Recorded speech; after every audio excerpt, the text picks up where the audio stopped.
We would like to call the meeting to order.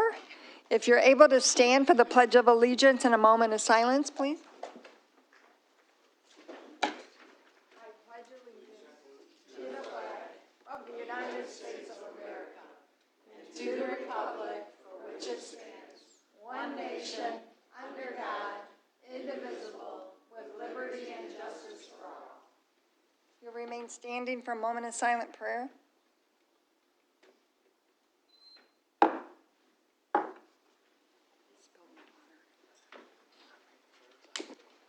The first item on the agenda is Fire Department Honors Presentation. Chief Densmore. You guys want to come down?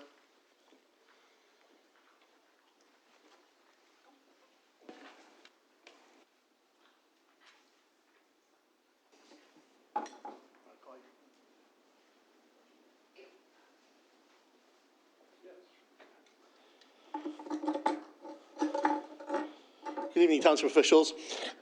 Great news today. I have two probationary firefighters that have accomplished their one-year probation within the township. This always means they've graduated what I refer to as the Ypsilanti Township University Fire Department. They're well versed in our responding guidelines, what's required for them to do every day. It was a good year so far, right, gentlemen? And they've learned quite a bit, obviously. And we're here in front of you tonight to have them, I'm going to say a little oath for them, and they'll concur with it. And I have Lieutenant Nick here is going to present for Tyler, and then Jason, his dad, is going to present him his badge as well. So if you two gentlemen want to face me, raise your hand. Right hand? Yep, right hand, please. It says, and I'll read it, and then I'll slow down, and you just repeat after me, okay? It says, I will never allow my personal feelings nor danger to itself deter me from my responsibility as a firefighter. Nor danger to myself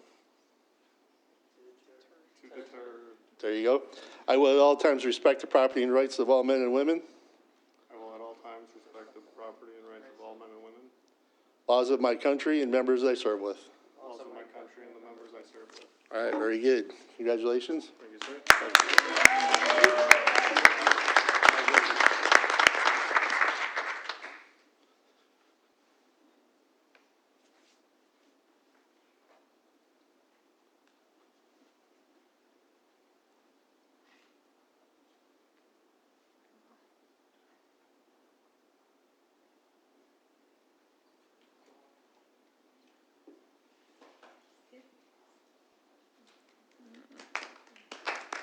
Okay.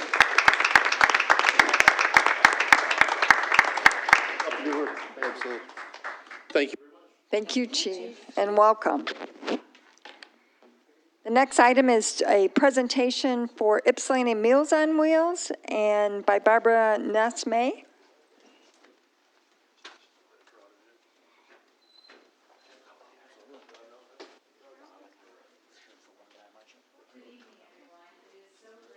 Is it on? There it is. Thank you. Oh, it's been a day. It feels like a Monday and a Tuesday. Anyway, it's so good to see the familiar faces and to present to a group that I know supports what we do deeply. Again, I'm Barbara Nesme, and I've been the CEO and president of Ypsilanti Meals on Wheels since January of 2024. And we've seen a lot of growth and change. A couple of anecdotes is that we had 6 routes when I started, and now we have 8, so we've grown by 30%. We were serving approximately 320 people when I started, and now we're at 520. And I mean, the growth has been rapid. The response to fundraising has been better than I expected, so that we're able to invest in that kind of growth. So I'm going to go ahead with my presentation. I'll just kind of say next slide. Is that a good? All right, great. You probably had a chance to already look at these slides, but I'd like to offer a bit of commentary. We've been in partnership with Ypsilanti Township for 29 years in terms of you all making an important investment in the work that we do. And since 1997, the township has invested $194,000. And I'm just so excited to report that and so proud to report that. And the last statistic is interesting in the context of what I just shared. It's our largest service community. In the past year, we have served 289 individuals with 2 meals a day, a visit, like pantry items, other kinds of support.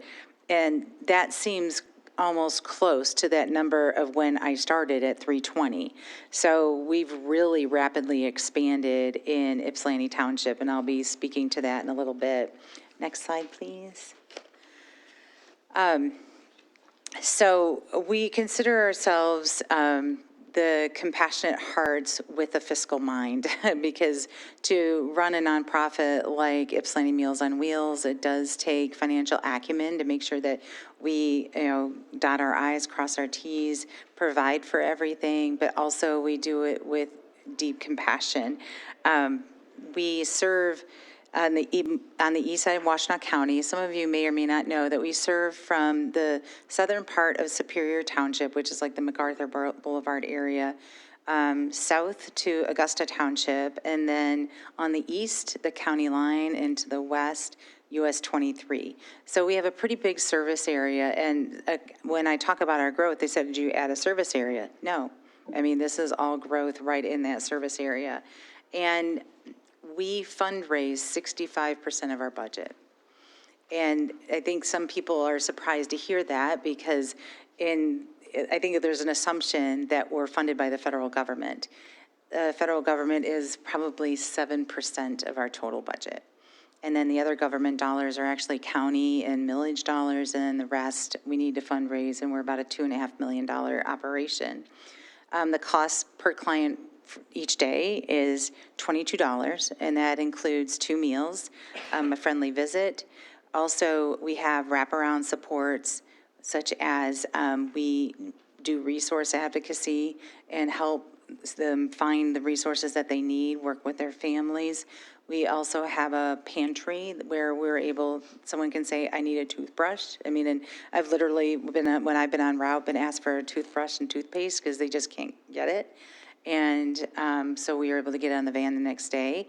This summer, we've delivered 35 fans out into the community during these hot spells. So I think we make our money go a long way in terms of how we're supporting people.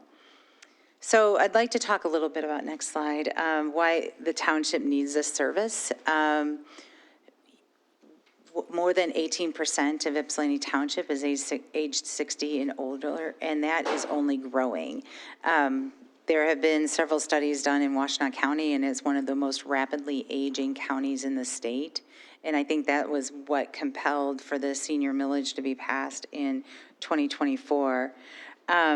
Because of the mix of suburban and semi-rural stretches, this is a service that's really needed, because, I mean, when you're homebound, but it might feel different if you're living in an apartment building or something like that, which some of them do. But a lot of congregate opportunities are out of reach without a car. Now, there is free transportation, and we're trying to get the word out to our folks. Like, if you're able to get out for a half a day and go to a senior center, or a senior programming, we encourage it. But some of them are like, really, it's free? And anyway, and some just can't leave. About 3/4 of the clients in Ypsilanti Township live alone.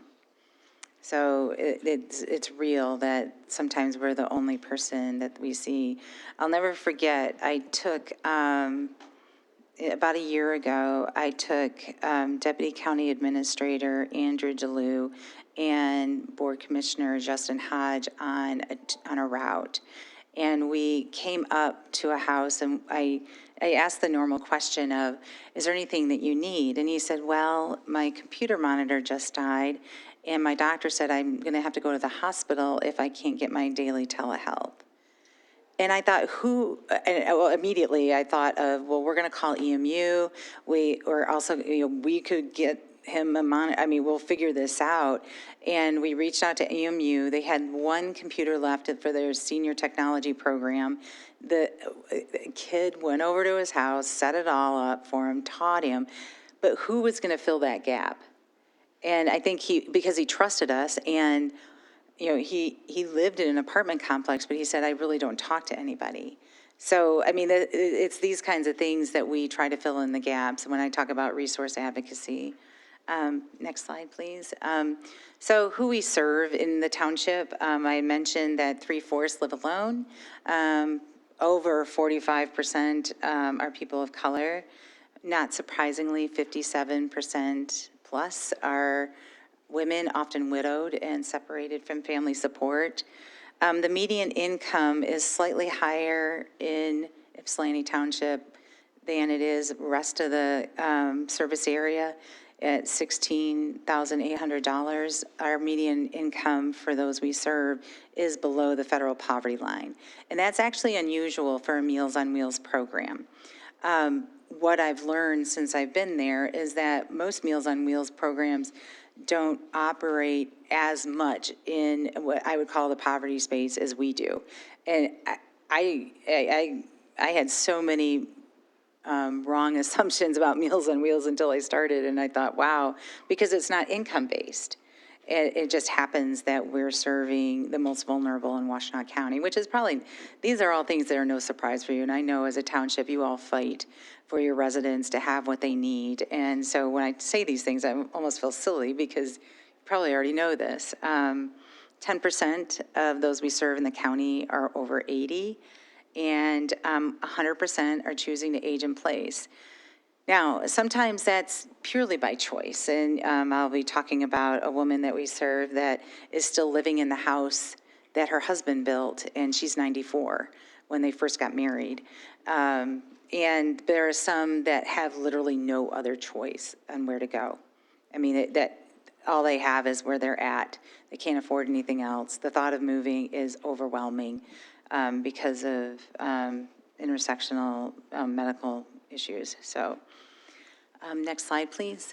So a really unique program we have is the Safe at Home program, where we have a consultative occupational therapist that goes into homes actually across Washtenaw County. And some millage funding was able to help us boost that program a little bit. And what she does is she helps people sort what keeps them safe in the home and adaptive ways of doing things when they've lost the capacity to do it. I have listed here things like small home repairs, hygiene supports, things like that. We had 28 of these projects, and we also fundraise for funds so that we can pay for these home modifications. And 28, almost 10% of those we serve in Ypsilanti Township receive this service. And just a note, the $200 grab bar. But there was a story that I just heard this morning. I was talking to a driver, and she said she had just heard the story that our occupational therapist was out to visit her because she broke her arm last week, got it set, and she was upset because she was really struggling to do things with her non-dominant one hand. And our occupational therapist went right away over there, and the thing she got most teary-eyed about is that Bridget, our occupational therapist, taught her how to make a peanut butter and jelly sandwich with one hand, because that's her favorite thing. And I know, I know you can hardly stand it, but I mean, it's that kind of thing that you're a part of. So the next slide gives you, it's hard to do these maps, but you can see how widespread we are in Ypsilanti Township. We're kind of all over the place. And in some of the concentrations, you're probably not surprised by. Next slide. So I want to introduce some of our Ypsilanti Township neighbors that benefit from our work. Some of their stories are, one of them had an incontinence issue, and we were delivering, and about 6 weeks later, they felt comfortable enough to tell their driver that they had been experiencing incontinence, and they really missed going to church. And it was like on a Thursday. The next day, we got some supplies on the van to them, and the next Monday, in tears, was talking about how they were able to go to church and stay for coffee hour and didn't even think about it. And because he just can't afford, it's basically $40 a week to purchase these items. Two of them are safe-at-home clients and receive meals, and another one of them I mentioned earlier, she's funny. Oh my gosh. So I'm actually going to point her out. She's the one on the far right where she's sitting in the chair. She's 94 and she's still living in a house that her husband built. And we first thought her name was Rebecca. And then about 10 years later, like 5 or 6 years later, because we've been serving her a long time, she said, no, really, it's Gretchen. And I was like, oh, well, how about that? And so then when I went and introduced myself, I said, hi, I'm Barbara. I'm new at Meals on Wheels. She's like, that's my name. And I was like, what is really? And so we had to have the case manager call her family and say, we don't know if this is a sign or, and she said, actually, yes, her name is Barbara. And I think she was just too embarrassed to really say that was her name. And I was like, oh, great. But anyway, every time there is a military anniversary, she schools the driver on, did you know that today was, and did you know what happened and why that's important? And so we gain from them. There was another woman that I visited with who worked side by side with Rosie the Riveter in the bomber plant. I mean, it's just, it's a rich history of who we meet. So next slide, please. And, this is something that when we talk to people and do assessments, we learn things about people, and we were able to get her a countertop dishwasher to accommodate her so that she could, because she was having a hard time washing her dishes, and a full dishwasher wasn't, but a countertop one was exactly what she could use from a wheelchair. And she also didn't have a proper couch that she could transfer herself from the wheelchair to the couch. And hot meals she just wasn't able to make anymore. So, and we were able to provide those things in partnership with others. That's the other thing I want to talk about, is that we collaborate. Like I talked about EMU. A couch probably came from Friends Indeed or House into Home, and the dishwasher was probably one of the little mini grants that we get to help people have what they need. And the reason why we're able to do what we can on the amount that we spend is that we have a tremendous partnership with the University of Michigan Health System, where they provide a hot meal for $5.50 a day and a cold bag with a sandwich, piece of fruit, like milk and nuts or a granola bar or something, for $4.50 a day. We just need to go pick it up. It's all prepackaged, nutritionist reviewed, and it's because of Alfreda Rooks's commitment to equity across the county.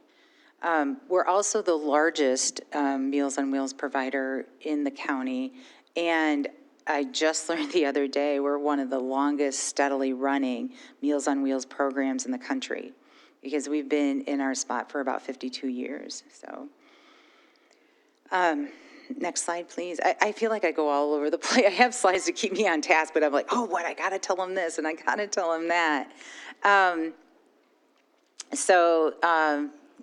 The township dollars that you give us are very important. And we did a quick calculation of the number that we're serving and how many times a day we're serving them through the year. And we have an economic impact that exceeds $955,000 in Ypsilanti Township. And the investment you make with us goes directly to the township residents. We direct it to that part of our population, and it stays local. I mean, everything is local that we do. So, and like I said, 2 nutritious meals, wellness check, friendly visit, and other supports. Oh, wow, you're ahead of me. That's great. Keep me going.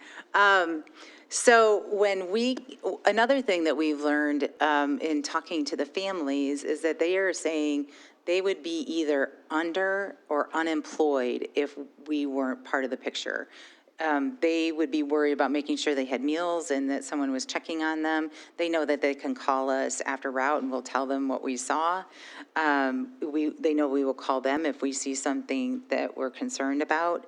And that allows their loved ones to go about their life. Now, I get asked all the time, why don't you deliver on Saturday and Sunday? Well, it's because this is when the families want to come in. They want to be bringing meals over. They have people, a lot of them have people coming to visit them. However, if they don't, we do have meals that we can deliver, healthy meals that are frozen, that they can heat up, and we make sure every one of our clients has a microwave and knows how to use it. And that way, we can make sure we meet their needs. We also give them a supply of 6 days of shelf-stable items, and we do deliver that twice a year because of weather-related emergencies, or, they're just hungry or something like that. Every Monday, we distribute fresh food from food gatherers, and we also have a partnership with the Trinity Farm where we give out about 50 produce boxes a week of fresh farm produce. Oh, and we also have a partnership with Whole Foods where they give us sandwiches and maybe small desserts that we deliver, and Starbucks. I think one of my favorite early stories was I was delivering in Ypsilanti Township, and I was delivering to a woman, and it was like middle of cold February, and I came up and Meals on Wheels, and she said, oh, she opened the door. She said, I'm so glad you're here. I'm hungry. And I was like, wow, that's something to hear. And then she said, wait, I got to show you something. I want more of these. And she brought back the wrapper of like fancy Starbucks croissant, Gouda, Applewood bacon, and I'm like, I don't even buy those. And she said, I want more of these. We said, well, we'll write that down that you prefer that. So, but they bring us joy too. Another Ypsi Township resident, I spend a lot of time in Ypsilanti Township. I went to deliver on Monday. We were short-staffed because of vacation, so I was out delivering on Monday. And she came up to me, she came right out on the porch, and she said, guess what I did this morning? I said, what did you do this morning? I went to the doctor, and he said I was the healthiest 84-year-old he's ever met. I said, that's amazing. And then she went on to tell me that she had 21 grandkids, 35 great-grands, and 5 great-greats. And she said, I got to live a long time to see all those kids grow up. And I said, you do. And then she said, do you love Jesus? And I said, yes, I love Jesus. And she said, I can tell. So, I mean, it's just, I walk away thinking, what can we do for their lives to be better? But then I see this and I think, well, they're doing it pretty well on their own. So I'm going to try and wrap this up. More than a meal, what every visit delivers. Nutrition, connection, wellness check, and we call it case management, resource navigation. And then you can see the returns on, next slide, thanks. On your investment, and it's health, safety, and independence, in short. So the cost of not investing in what we do, and this is what I tell everybody. The next slide, please. You can see that a year of service, 5 days a week for 52 weeks, costs approximately $57.20. But then you can see how much it costs to live in a nursing facility for a month. A fall-related hospitalization, which we try to avoid. But then a safe-at-home grab bar installed is $200. So, and your investment prevents costs from falling on residents, the systems, et cetera. So as I start closing out my presentation, we see our services as not optional. We don't duplicate. We're the only service on this side of 23 providing this service, and I would hazard to say that we're probably doing it the most economically in the county. No alternatives exist.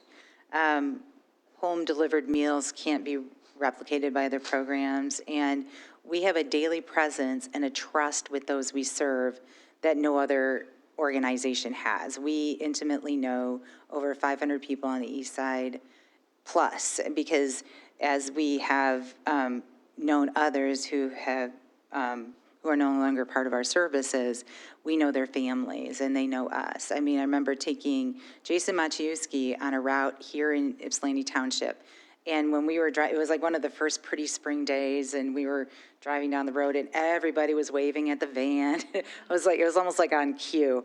And I said, but it's because they trust us. They know we're treating their neighbors with care and respect and giving them what they need. So our request from you all, today I just wanted to further introduce you to the work that we do to sustain the investment that you have been making in our work. We want you to refer residents to Safe at Home, but we've worked closely with, where'd Lori go? Oh, there she is. We work closely with Lori, and she's done some training with our staff on the hoarding task force, and we refer back and forth, and so I know she is referring people. We also ask if it's ever a possibility to be an ambassador for Ypsilanti Meals on Wheels. We're trying to increase visibility, or if you're part of a civic group, happy to do a presentation and talk about what we do. And I invite you to go on a ride along with me. It would be short, about an hour and a half midday, and I will send an email tomorrow morning to all of you with information about that if you're interested. So next slide, please. And that concludes my presentation.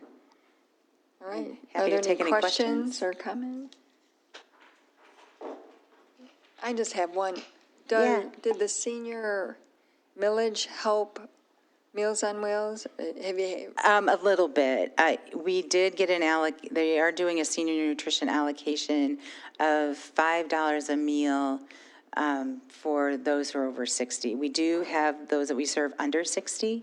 We probably have about 100 clients that are under 60, but it's because they have disabilities that, and we're wanting to be helpful. So we're hoping with this RFP process that we're going to be able to garner more support for what we do. And the intention is to grow. It's not to supplant what we're already fundraising. We just want to grow.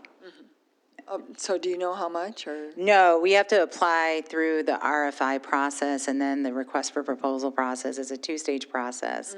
And, I know what I'm asking for, but, I don't know what we'll be getting. But for the meals, just the meals alone, we get $5 per meal from the millage. So what is that annually? I'm sorry. Annually, we'd probably, now you're going to ask me to do math, but we do about 120,000 meals over 60, I think, is about it. So it's in the neighborhood of about $600,000. And it costs us 1.8 to do our home delivered meal program for all of the communities that we serve. Okay. Thank you for the wonderful Yeah, thank you for having me, and I appreciate you, and I'll be in touch to invite you to do a ride along. Yes. Great, Thank you. so much. Oh, thank you. We appreciate Meals on Wheels. The next, number 5 is to approve the agenda, and we are requesting that we add a resolution 2026-16, which is opposing the ballot proposal.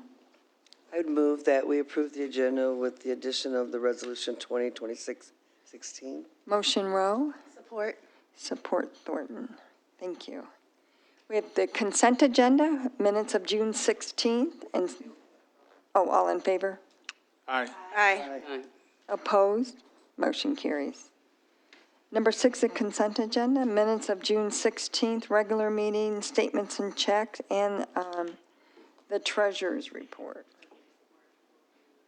included with the August. So it's So that move, Peterson.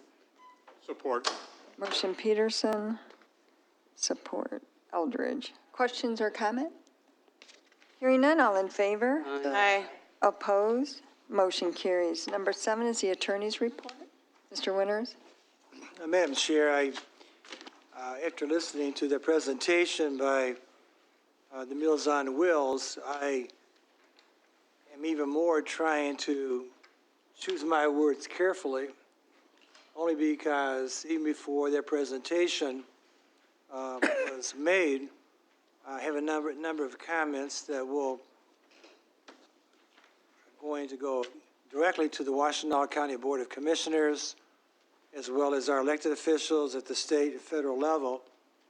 And again, I'm trying to be very calm as I choose those words. But each time when I think I reach that state of being somewhat calm, I see this picture. Okay? We've all seen the picture of the governor of this state standing in line with 12 or 13 of the world's, not the wealthiest millionaires, but billionaires.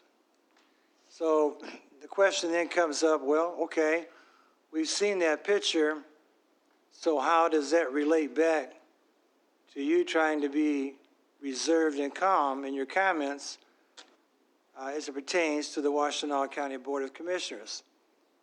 And it's for this reason. At the beginning of this data center lawsuit in Saline Township, the spin was it happened because the township had exclusionary zoning. And therefore, they, by not having their proper zoning in place, they were forced to enter into a consent judgment. That's what everybody talked about. And so once that consent judgment was entered, there was a frenetic rush by Oracle to the PSC Commission, appointed by the governor, in which they were seeking these expedited approvals for the installation of electricity. And they also made a promise, if you can call it that says if we get this approved expeditiously and get Oracle online for the next 2 years, we won't seek another rate increase, even though the PSC had already approved over $500 million in rate increases for DTE in the last couple of years. But getting back to the Washtenaw County Board of Commissioners, keep in mind, this started out as, quote unquote, a zoning case, exclusionary zoning. Okay, that involves their township zoning ordinances, like we have our own zoning ordinance. But something peculiar happened along the way to the courthouse where this consent judgment was approved. And if you go through the pages of that consent judgment, you will see that at that time, the township had agreed that they would give Oracle a $4 billion tax abatement pursuant to what we call Act 198. In the past, those were always pretty much approved in order to keep the auto manufacturers in this state and to also encourage them to invest dollars into their plants to maintain employment at the automotive facilities. But in this consent decree, it said that the Saline Township Board of Trustees had agreed in advance of a public hearing, in advance of any hearing, that they were going to grant a $4 billion tax exemption. And then as it went on, when they actually submitted the paperwork to Saline Township, that number went from $4 billion to $44 billion. I mean, I can't even really comprehend that number. $4 billion to $44 billion. Now, you know Oracle, you've seen the pictures, they have the wealthiest CEO in the world. They have an army of CPAs, attorneys, any number of professional services that are needed. So how do you go from $4 billion, which in and of itself is probably the largest tax abatement request I can recall in my lifetime here in Washtenaw County, to $44 billion? And so, Doug, you say, somebody may say, why do you care? This was Saline Township, not Ypsilanti. This is why it matters. In order to get this tax abatement, Saline Township was required to send out a notice to every taxing unit that levies taxes that would be affected by this $44 billion tax abatement. And of course, one of the taxing units is the Washtenaw County. Washtenaw County levies approximately 5.74 mills for their general operating.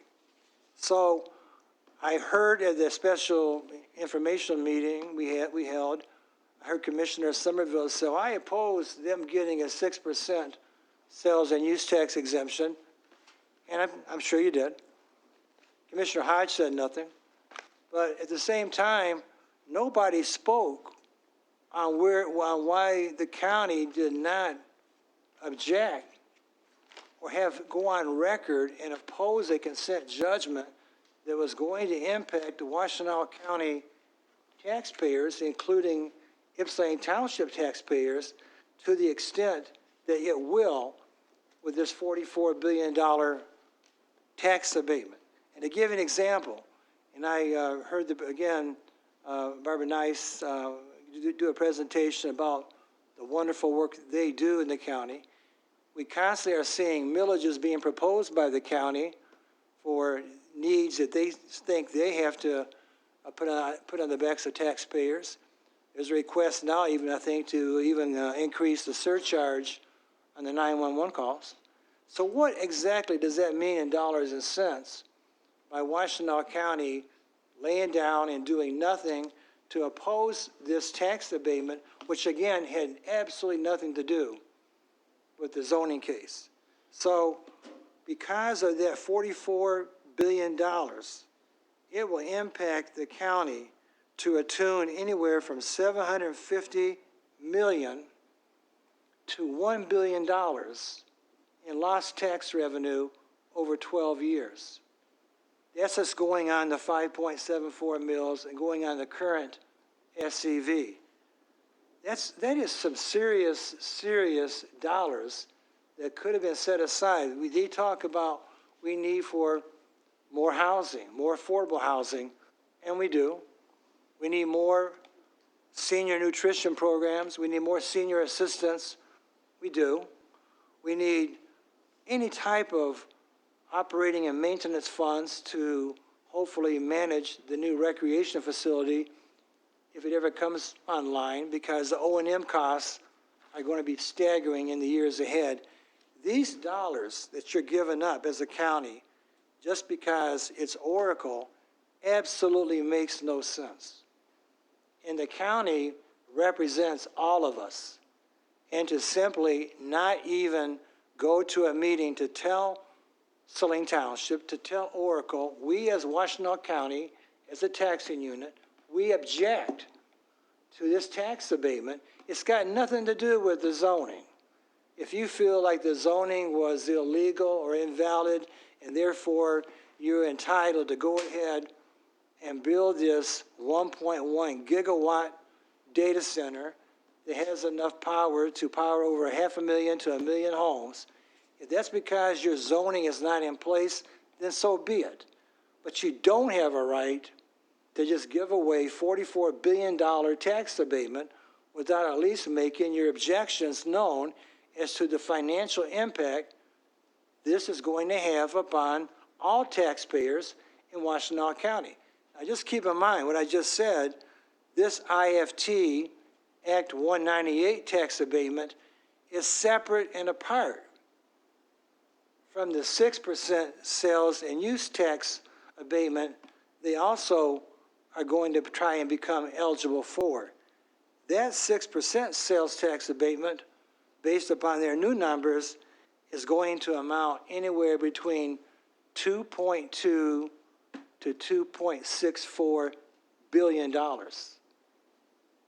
And that's going to be a direct impact upon the schools, upon the local governments. And so that is what, is just mind-boggling when you see this picture and then you hear the good work that's being done by people who are trying to serve our residents and knowing that we have a county that is just willing to lay down itself and not itself intervene. They could have intervened in this case. They had a right to intervene in this case and chose not to because they are a taxing unit. Ypsilanti Township is not. They are. And our residents are going to be impacted by that agreement far more than anybody realizes. So as you go forward now, and as you start to see the pushback that's happening all across the state of Michigan in regards to these data centers, what does our governor now propose should be done? What does she propose now? And you've heard the old saying, fool me once, shame on me. Fool me twice, shame on you. This is a situation now where after years of just pressing forward, twisting arms, making sure that her tax incentive package got approved in late December of 2024 in the 12th hour by the Michigan House and Senate, she now has come up with an idea that, listen, we're going to have all the data centers sign a pledge. It's not an enforceable pledge, it's a pledge, a promise. They're going to sign a pledge to protect residents from increased utility bills and safeguard the environment. In other words, right now, she's saying, if you, data center, why don't you make this political pinky promise and tell us right now that you really aren't going to cause all these increased electric rates and impacts upon our residents. And so she talks about how this 10-point pledge would commit that Michigan households and small businesses will not see higher costs, all based upon this political pinky promise. Well, what I would say is this call for a pledge, you might get a pledge if you're in the Boy Scouts or Girl Scouts, a pledge. You may take a pledge. We all know what that means. It's not a legally enforceable agreement. Now, she's an attorney, okay? And so right now, she's asking right now that trying to provide political cover to every state representative and state senator who is facing re-election in this state by going along with her program. They are now feeling the real heat because there's been data centers opposed by just about, I think every city and township has gone on record pretty much opposing these data centers and the impacts.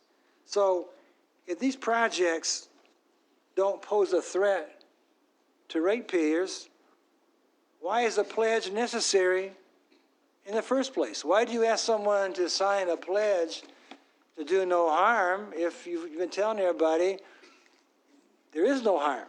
Well, it's obvious right now that the guardrails that they're calling for, they're not in place. And instead of putting them in place before you sign legislation into law, you do this beforehand. So now you're trying to play catch up. And right now, this is absolutely, again, fool me once, shame on me, fool me twice, shame on you. The people of this state right now recognize when the governor starts asking data centers to sign pledges instead of actually being bound by legislation that's enforceable in a court of law, it's because they're trying to reassure voters not to protect the residents and taxpayers.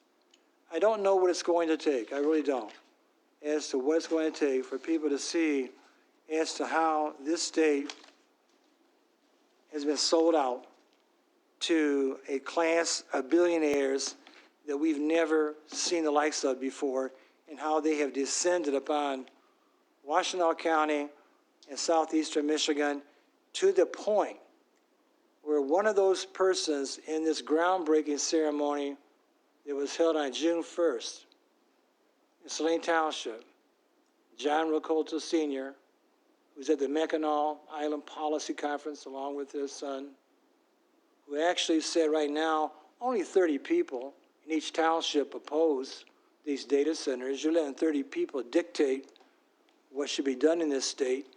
And it went beyond that. It went beyond the fact that he said that there should be 100 data centers built in Michigan. And furthermore, that his son said, who's now president of the company, that the Great Lakes should now be utilized by the data centers to cool the computers.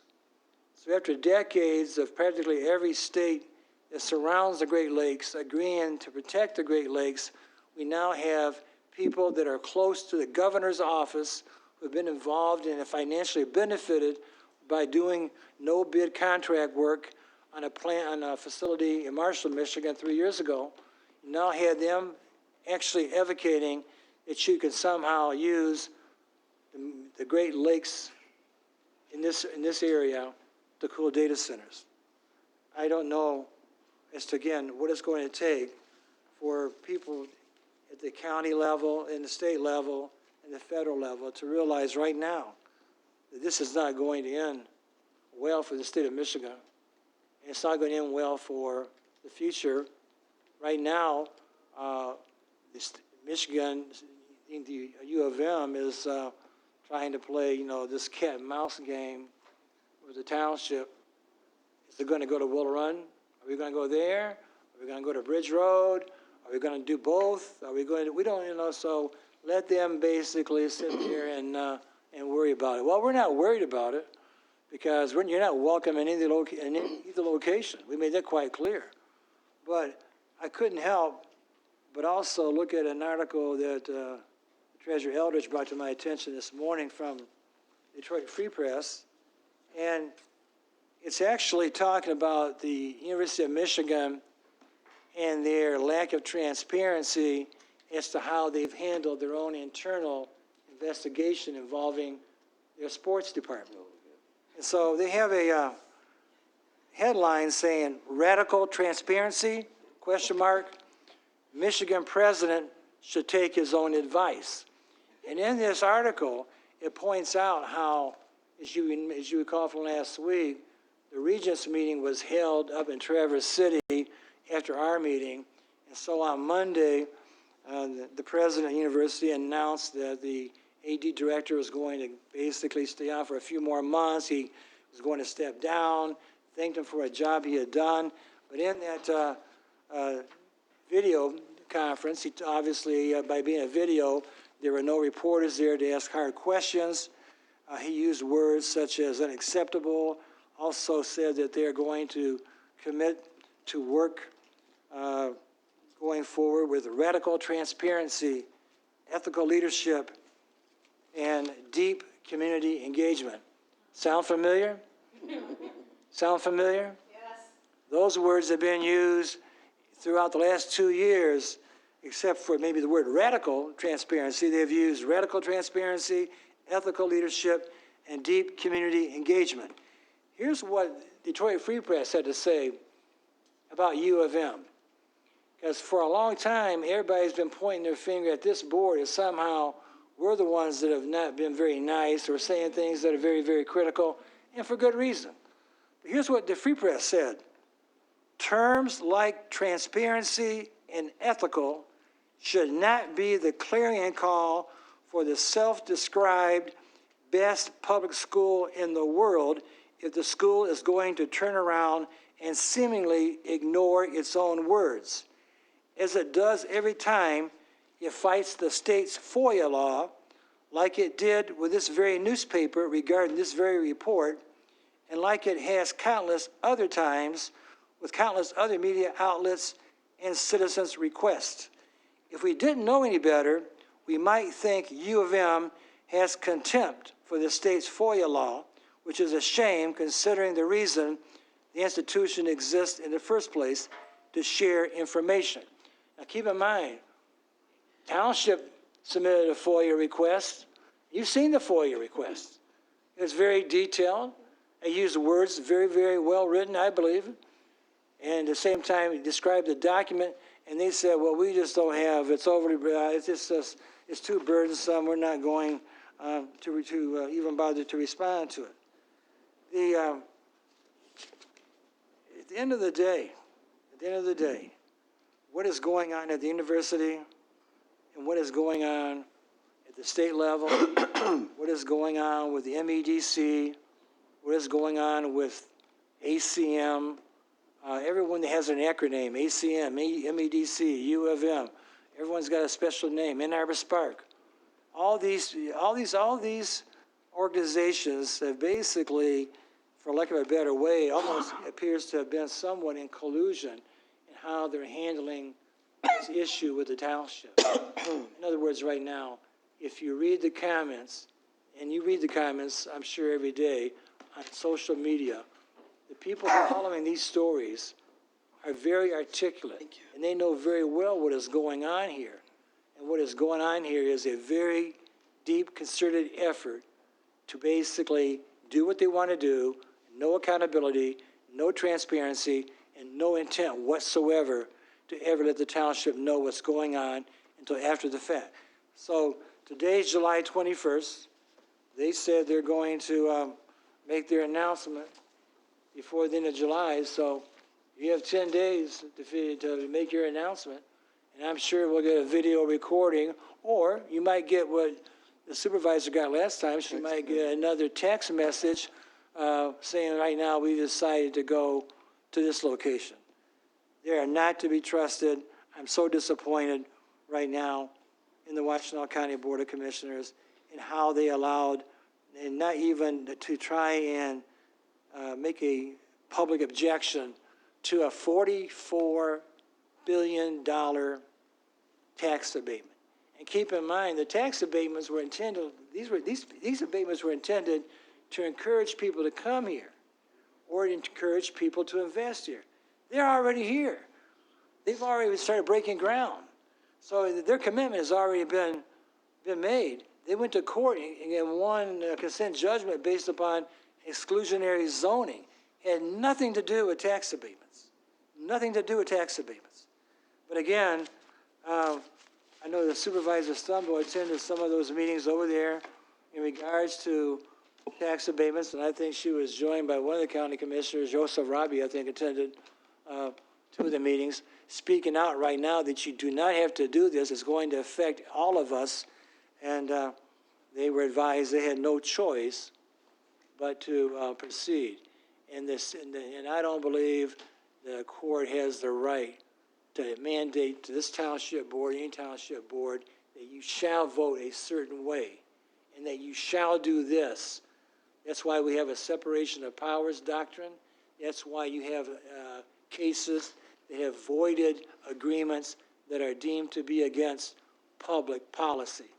And you cannot sell your vote to anyone. You can't sell your vote. You can't basically say in exchange for financial contributions, we're going to grant in advance a tax abatement. That's what that agreement says. It says right now, in order for Oracle to be financially responsible, to make certain financial incentives to the party, which was Saline Township, I guess Saline City got some too, that they had to have this tax abatement approved in accordance with a mandate approved by the Washtenaw County Circuit Court. U of M has lost its moral compass along the way. I think right now you're seeing the state of Michigan has lost its moral compass years ago. And right now it comes down to, and I think, I'll say this and then I will close. I did send you an article yesterday, because just like it's very heartbreaking to hear some of these stories about our seniors, I hope you do take the time and read what's going on in this state in the mobile home park industry. There was an article right now, and Dave Bellers and myself have been trying for a number of years to force the state of Michigan to make sure that Greenbrier Mobile Home Park installs the necessary water and sanitary sewer lines because they keep breaking, they're old, etc. And I think Luke Blackburn can also tell you that right now Yucca brings the water to the property line of the mobile home park, and then it's up to the mobile home park to distribute the water, and they can charge whatever they want to charge within that park. In other words, they have this private water distribution network. But I sent you the article about how the federal court had to step in regards to a number of Michigan mobile home parks, one of which has been without running water for 7 months. For 7 months. And it goes on and on about how right now the 22,000 people live in these mobile homes throughout the state is becoming more and more aged in place. They're afraid to make too many complaints because they don't want to risk being evicted. And when you're in a mobile home park and you may not have the running water and you know it's not right, yeah, that's where, yeah, you know, you won't see her coming down and standing outside a mobile home park doing any kind of groundbreaking for basically making sure that the park owners are going to replace those broken water and sanitary sewer lines, but it's her department. Whether it's Eagle and Lara, they have joint jurisdiction over these mobile home parks. And Dave Bellers, and now has been very, very committed right now that we have told the park owner who lives in New Jersey that no more mobile homes are going to be brought into this park until those water and sanitary sewer lines are replaced. And they're supposed to be starting last week, and they're supposed to be starting last year and the year before that. We'll see what happens at the end of this week. But at the same time, the state of Michigan issues a letter to the park owner in June saying, well, all the deficiencies that we noted have been corrected, so you're good. So this is what a township has to deal with, and all of us know that we don't have a deep bench. We know at times we have we have short staffing on many, many fronts at times to deal with these issues. This is not what the township board or staff should have to be dealing with. These are problems that are the responsibility of the state of Michigan, the Washtenaw County Department of Public Health, and even the Washtenaw County Prosecuting Attorney. What's going on in some of these parks? It's absolutely criminal what's going on when people don't have running water and you have sanitary sewage backups. So I can't help but juxtapose that picture, again, of the governor standing at a groundbreaking with all the wealthy billionaires in the world, and then having an article published about how a mobile home park has been without running water for 7 months. Something's not wrong, folks. Something's not right here. And unless there is a galvanizing effort, I know our residents want to help, and sometimes we may fall short as what to tell them how to help, because we depend upon help from the federal and state and county. So we can't do it by ourselves, but I think I would be remiss not to at least point out that I have never seen, and I know that Supervisor Stumbo's been here for 36 years. I know that when Trustee Rowe was also supervisor, we oversaw a number of IFTs, and I've never seen one for $44 billion. It doesn't even create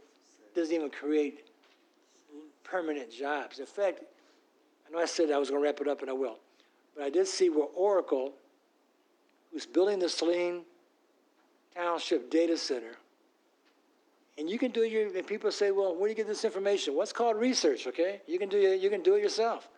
But you can do right now and find out that during the last year, Oracle has laid off over 30,000 workers worldwide. They've laid off 30,000 of their own workers because why?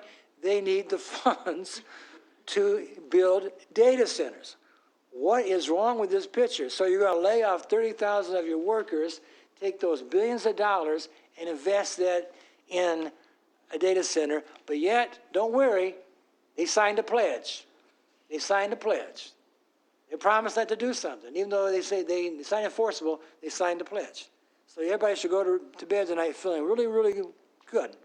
The Oracle and Google down in Van Buren Township, they've all signed a pledge now. So everything's good. Everything's good. It's not going to end well. It's not going to end well for this township. It's not going to end well for if U of M and Los Alamos are allowed to construct these data centers here, and it's not going to end well for the county if they continue to build and destroy farmland, natural resources, the environment. It's not going to end well for the state. It's not going to end well for the job creation, retention. It's not going to happen. But it's going to make those billionaires into trillionaires. So that will be a new classification, but that will be a new word that we'll be throwing around here in a few years, because it's not billionaires anymore, it's trillionaires. So I was hoping the lady from Meals on Wheels would listen to that, because I think it's kind of shameful that the county does not step up and even do more for those who are in the most vulnerable of our citizens, our population, to have them depend upon 2 meals a day. They are doing great work, and they are doing the work of being their brothers and sisters' keepers. They are doing that. And for that, I do applaud them, because I know many people, and all of you do too, where it's kind of a shameful embarrassment sometimes, where the only person that they see is someone coming from Meals on Wheels to their house. I'm glad they're doing it, but we can do better. This money that they've given to these corporations could have been used in this county to, again, you talk about homeless shelters, build 3 or 4 of them. All the things you could do with this $1 billion over 12 years, gone, because you want them to get richer. It's embarrassing. So I'll just stop right there. And but Thank you, Mr. Winters.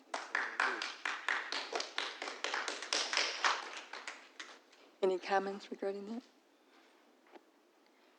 Like Mr. Winters said, I did go to the Saline Township meeting twice, and actually 3 times. But I felt so bad for their board, because it was a beast like Oracle coming after 2,700 person population community. And I was there as Ypsilanti Township supervisor, but I was also there advocating for the safety net, where the dollars go to Washington County directly to our people.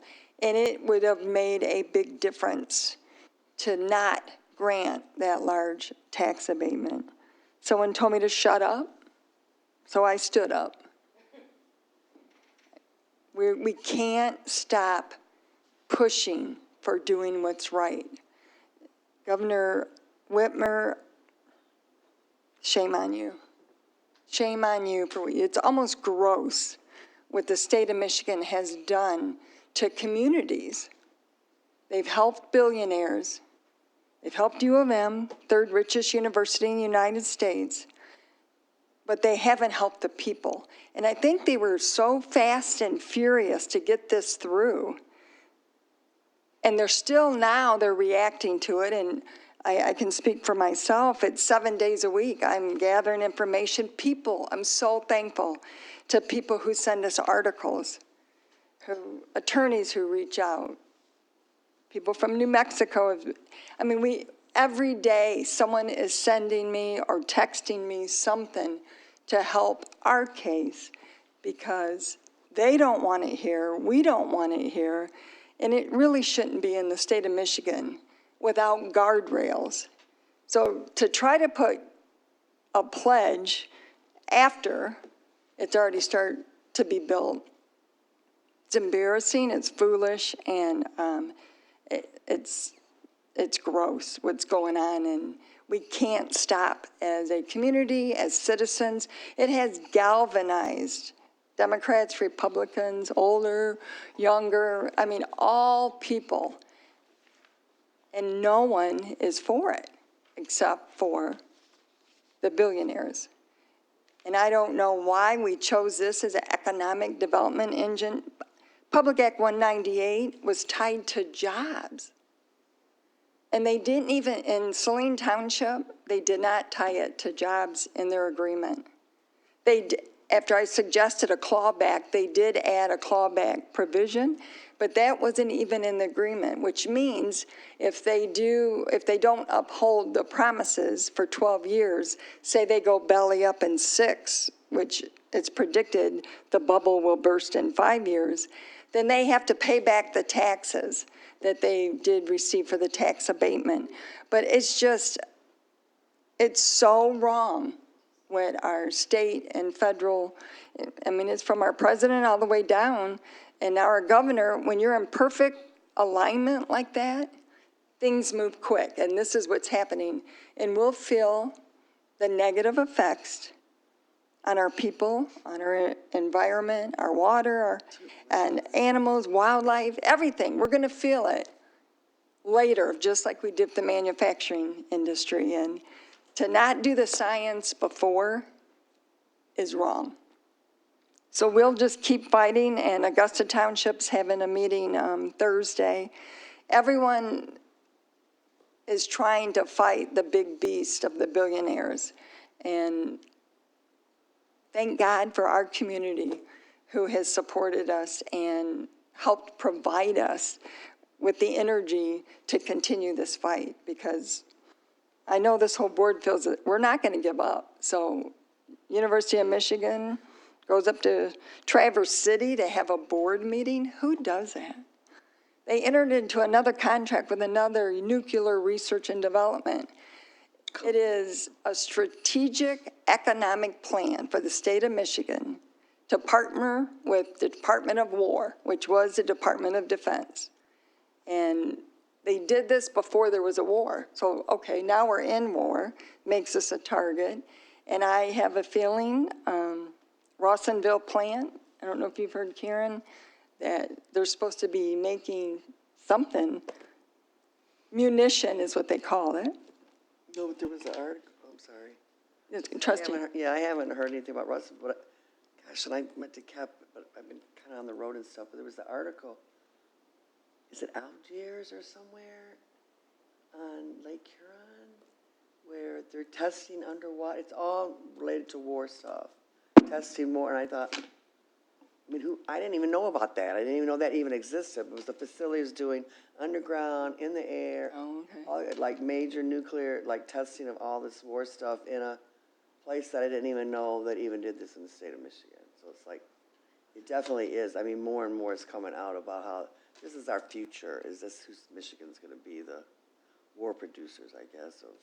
That seems to be the economic plan for a very few people who determine this in the state of Michigan. So as more things come up, and the election is probably the greatest thing timing-wise that we have in our favor. And hopefully everyone feels like we do, and it sounds like candidates do. They need to take a pledge.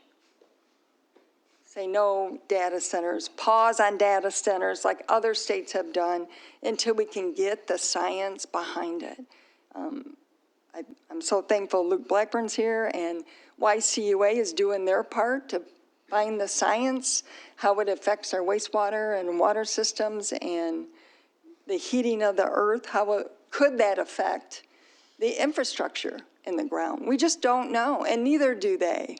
So shame on them. Thank you. All right, we'll go on to new business.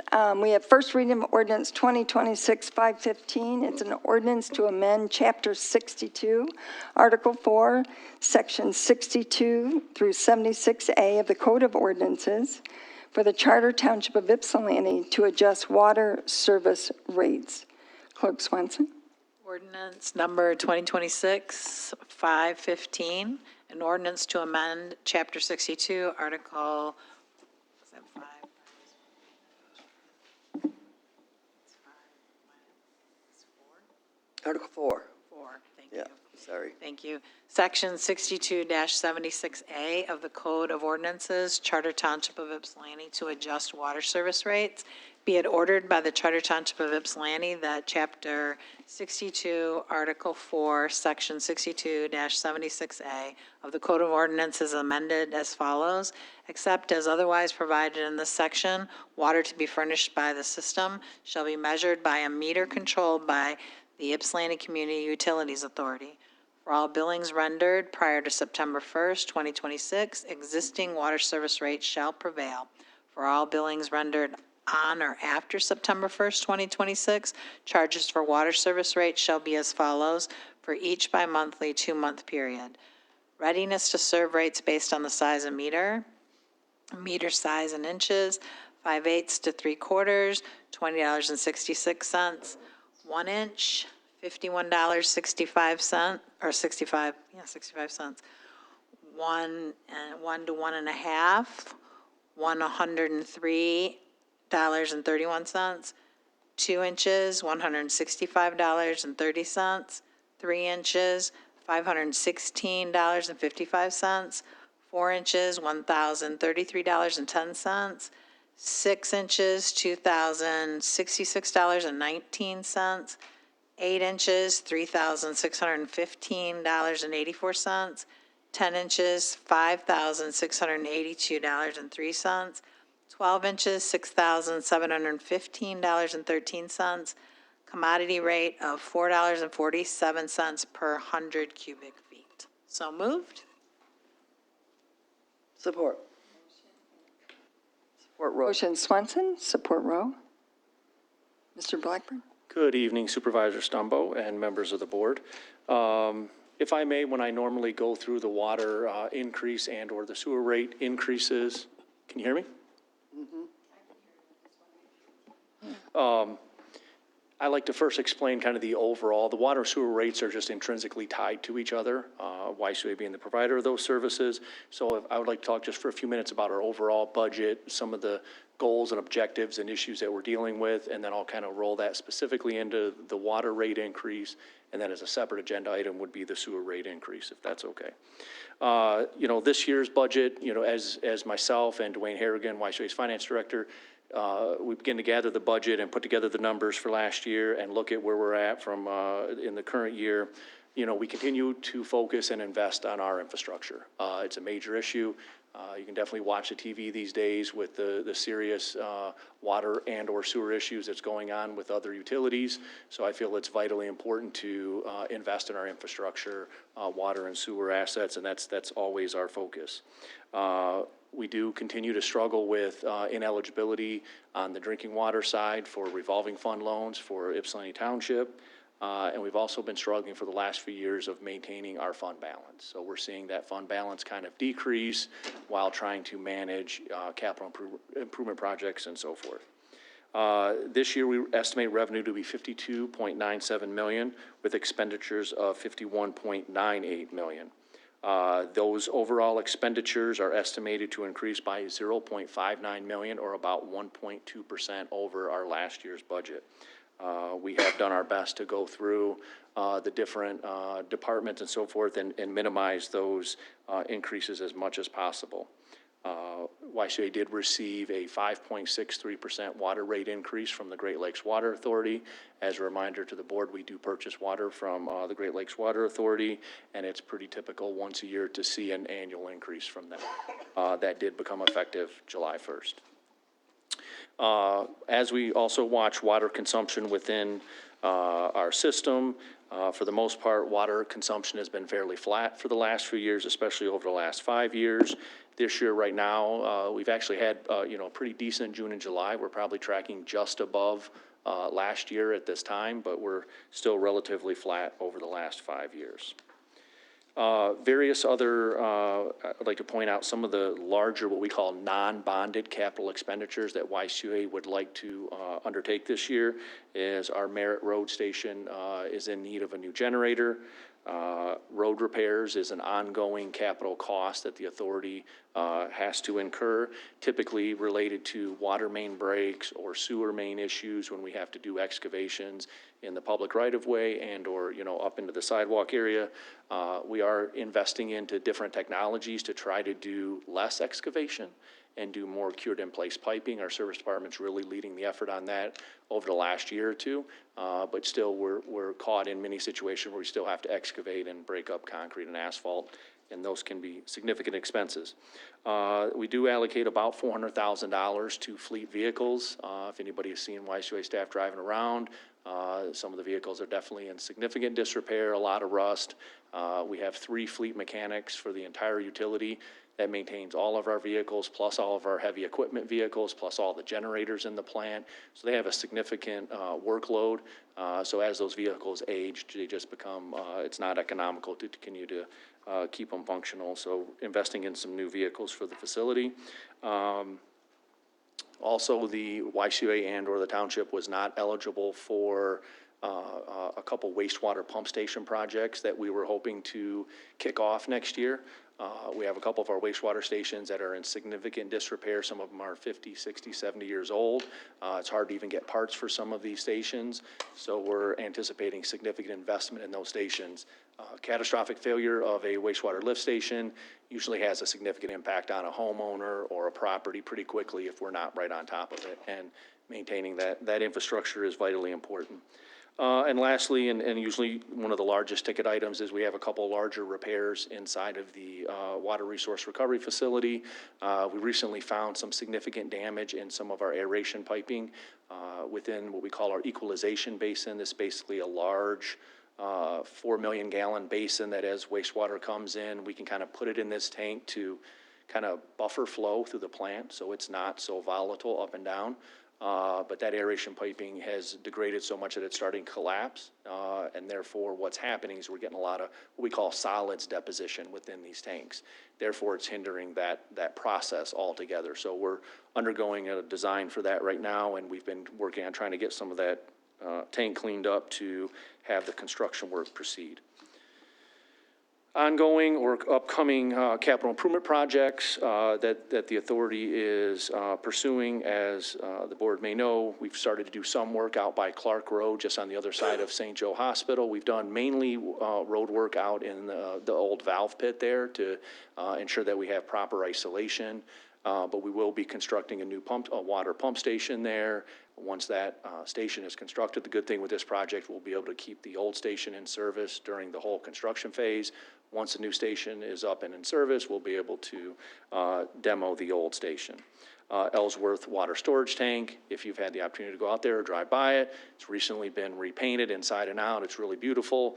And a couple of our new commissioners got to go see it the other day, and it really looked good. They a lot of good work out there. So we're put that tank back in service. I think it was last Thursday or Friday of last week. So that was a long overdue and great improvement. We continue to replace water meters for township residents. We're at about approximately, at last I heard, about 4,000 of 17,000. So our staff are the ones doing those replacements. It's a significant undertaking, but they've been doing a great job of installing those meters. And we're also, as we install those meters, giving residents, you can install an application on your phone that if you're away from your house, you can get an alert for a leak or unusual water usage or any type of usage that you want to put into the application to be notified by text or phone and so forth. So it gives residents that extra level of security when they're away from home or something, or may have a water leak inside their residence. Other major projects going on at the plant. We're doing a major project for what we call our primary switchgear. This is the with 13,200 kilovolts that come into the treatment plant. That is original electrical switchgear. That is, as of today, we're even switching some of that equipment today, beginning replacement of that. So that project actually started back in 2018, but through many hurdles, we're finally getting to construction this summer. Some of our primary tanks at the plant will be probably late in the fall, beginning construction on those. 5 of those tanks, excuse me. Those 5 tanks are also original to the original plant construction from 1982. A good sign of progress in regards to the drinking water fund.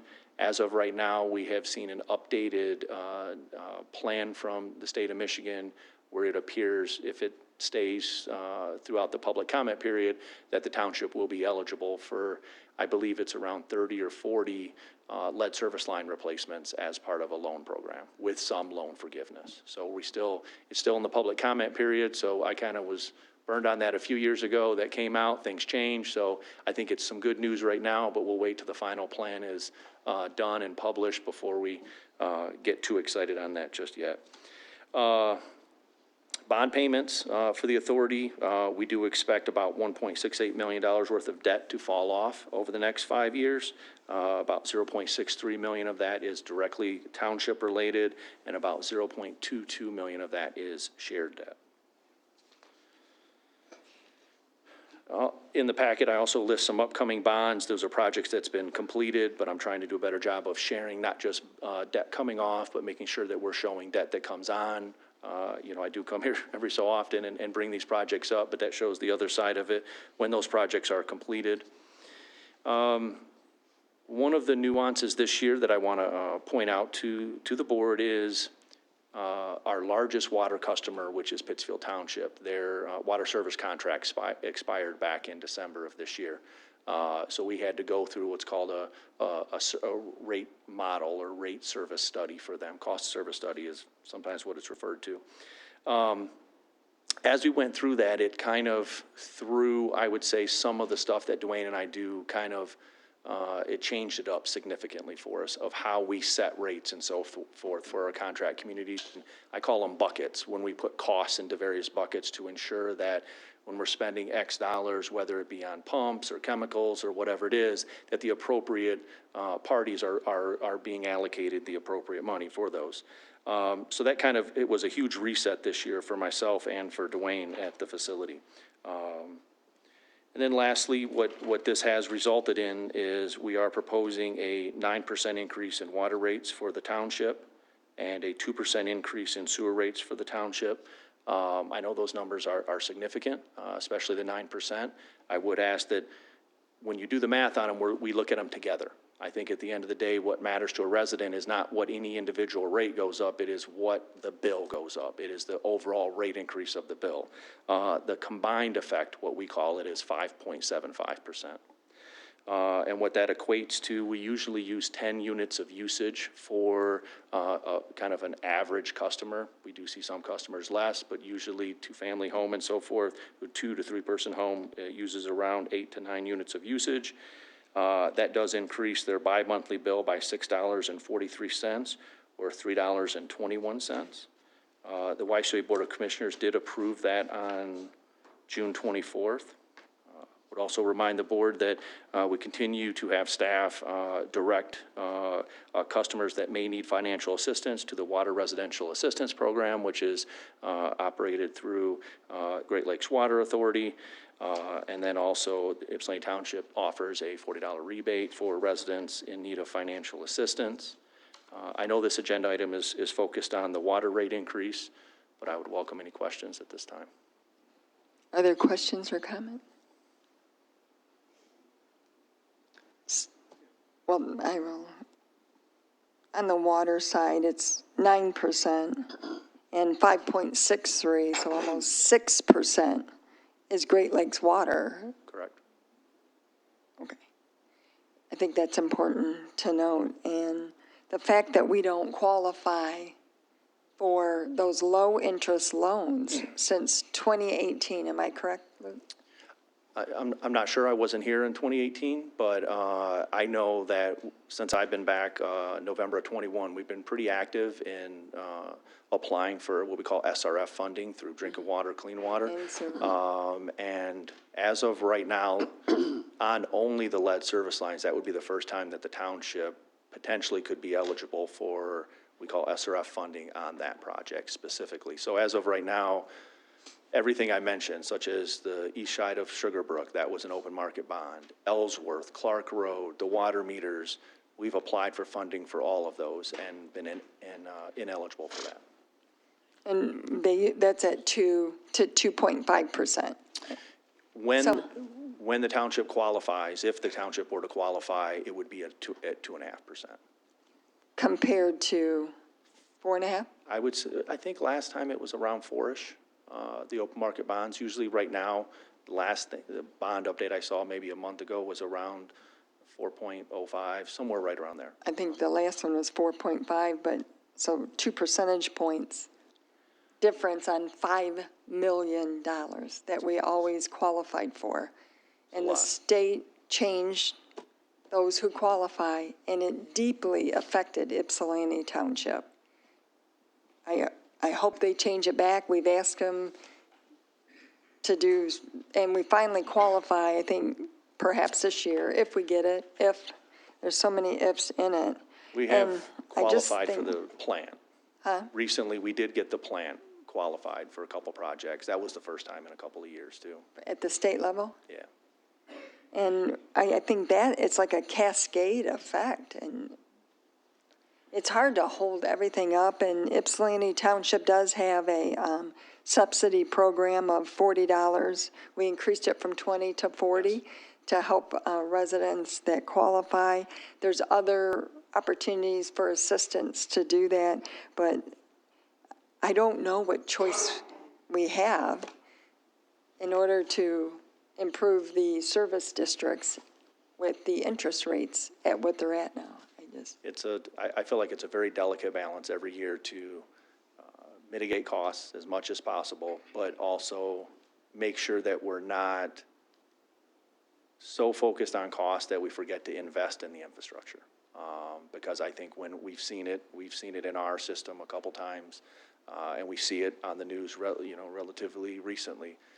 When you have infrastructure failures in water and sewer systems, it's catastrophic.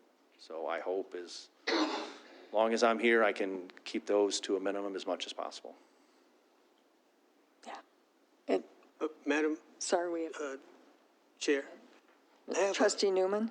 a couple of questions. To explain it simply to the residents, when you said it would be basically $6.43 based on an average of 10 units used, and you said that's $3.24 each for water and sewer? No, I'm sorry when I talk about them together, because it does get confusing, but that would be an increase of $3.21 on the total bill. I know this agenda item is only water, but I can tell you exactly what the water increase is. It's always combined, though. It's always combined on the bill, yes. So, yeah, so when they see their water bill, and then they can we can kind of explain Yes. just what's happening. The average increase, or between the two rates. Because I think at the end of the day, a customer cares about what is the total amount of money that I'm sending to YCUA. Exactly. That is on average, 5.75% more than it would be under the current rates, Okay. Which is how much per month? which is $3.24 21 cents? per month, yep. Okay. And with that, will there be any other increases, say, in the next year or two? Not necessarily those same increases, but different increases, because people are tired of being increased to death. Sure. And, if there's something else, another water bill to serve another purpose, or and I know you can't make any guarantees, but will this be sustainable for future years?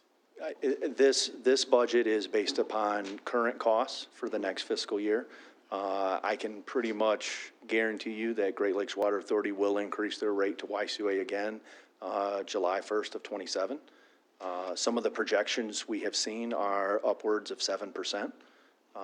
So as long as our costs to deliver water continue to go up, it will be difficult to not incur some type of rate increase. We're actually purchasing water from Great Lakes Water, so it's a pass-through cost. And this is a larger increase than normal, and then it's going to go, according to everything you read, it's going to continue to go up. I mean, I just received today notification that due to some of the outages that's been incurred in Oakland County, GLWA is committing to spending $83 million in those communities, and that's a lot of money. So we're all part of that larger system. So when we see these infrastructure failures, I understand the GLWA system. I spent 5 years there, and it is extravagant. I do believe the township benefits. I support the GLWA system and believe that it does provide our residents some of the best water quality available. But it is it is a large and expensive system. So I think our job is to try to keep those costs at bay as much as possible. But I would never want to come in front of you and give any type of misinformation that I don't think costs will continue to go up. Thank you. Any other comment?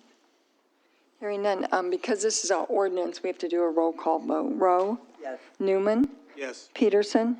Yes. Swanson? Yes. Stumbo votes yes. Eldridge? Yes. And Thornton? Yes. First reading is approved. Thank you. The next item is the first reading of ordinance 2026-516. It's an ordinance to amend Chapter 62, Article 4, Section 62-77 of the Code of Ordinances to adjust the sewer service rates. Clerk Swanson? Ordinance 2026-516, an ordinance to amend Chapter 62, Article 4, Section 6277 of the Code of Ordinances, Charter Township of Ypsilanti, to adjust sewage disposal rates. Be it ordered by the Charter Township of Ypsilanti that Chapter 62, Article 4, Section 6277 of the Code of Ordinances is amended as follows. For all billings rendered prior to September 1st, 2026, existing sewage disposal service rates shall prevail. For all billings rendered on or after September 1st, 2026, charges for sewage disposal services shall be as follows for each bi-monthly 2-month period. Readiness to serve rates based on size of meter, 5/8 to 3/4 inches, $20, 1 inch, $49.99, 1 to 1.5 inches, $99.96, 2 inches, $159.95, 3 inches, $499.84, 4 inches, $999.67, 6 inches, $1,999.33, 8 inches, $3,498.83, 10 inches, $5,498.16, 12 inches, $6,497.83. Commodity rate, $3.29 per 100 cubic feet. So moved. Motion Swanson, support Peterson. Are there questions and comments? You gave the presentation, right? Yeah, this is the sewer piece of the rate. This is the portion of the rate that definitely we have more control over as YCA operates the regional wastewater treatment plant. It is an aging plant. As I've mentioned, we have a number of construction projects going on. I would advise the board that we have implemented probably some of the largest rate increases that I've seen in my years to our contract communities this year. So, we are, as we reset rates, and I talk about going through that new methodology, we're trying to look at everything and make sure that everything is being put in the right bucket and properly allocated. So that has incurred some significant cost increases for the contract communities. But for this year, we are proposing a 2% increase in sewage rates for the township and would welcome any further questions. Questions or comments?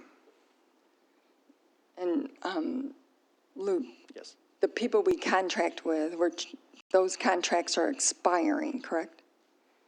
Like Pittsfield? Correct. That's only on water, though. So Okay. actually, their sewer contract did not